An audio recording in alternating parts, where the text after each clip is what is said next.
let's go back to basics and talk about what self-worth is. So self-worth is your internal sense of self. And I am quite a visual person, so I like to use different things to describe self-worth. So we're going to use my little ring light. So this is your self-worth when it is like 10 out of 10. You know you're a queen, you know you're a goddess.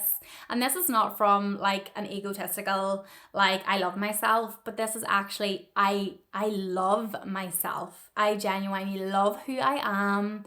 I love who I am. I love my hair. I love my eyes. I love how I treat people. Like, this is a true love for yourself, okay?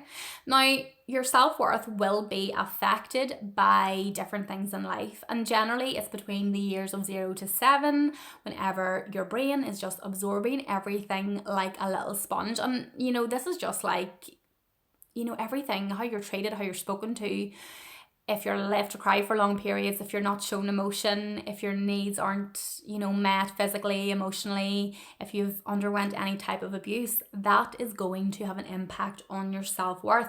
And it's going to be subconscious in that you're going to live out your adult life not really aware of how it's affected you, but it will just show up in your life until you actually realize that it's a problem and that you need to fix your self-worth.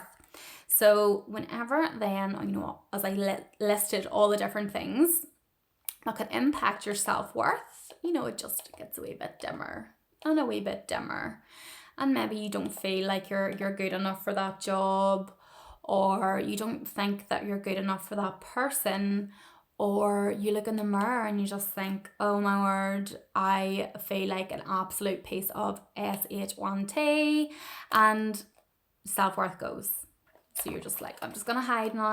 I'm just going to stay small. I'm not going to say anything. I'm going to keep quiet. I'm not good enough to talk. I'm not good enough for that job. I'm not good enough for that person. They didn't choose me. So the self-worth is non-existent, okay? So what we need to do is we have to relight the inner flame again. And we do that by... we have to turn it back on. We have to turn it back up to full capacity, but we do that by self-awareness. Number one, realizing that something needs to change, that we need to do the inner work. And number two is, self-acceptance.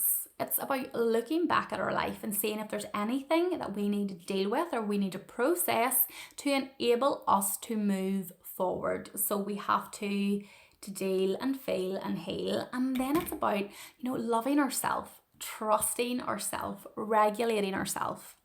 And this is why I've created the Self-Worth Secret, to bring the light back to you again. I have walked the path. I know the exact roadmap that is required. And I like to think of the Self-Worth Secret like your compass to lead you home to yourself, to be able to shine a light on your path. So if this is something that you have the self-awareness and you're like, this isn't right, how do I get home to myself again? How do I make my light bright? Well, then the Self-Worth Secret is for you. So feel free to check out my website or send me a DM saying the word light. And let's have that conversation about how we walk you back home to the best and truest and happiest version of yourself.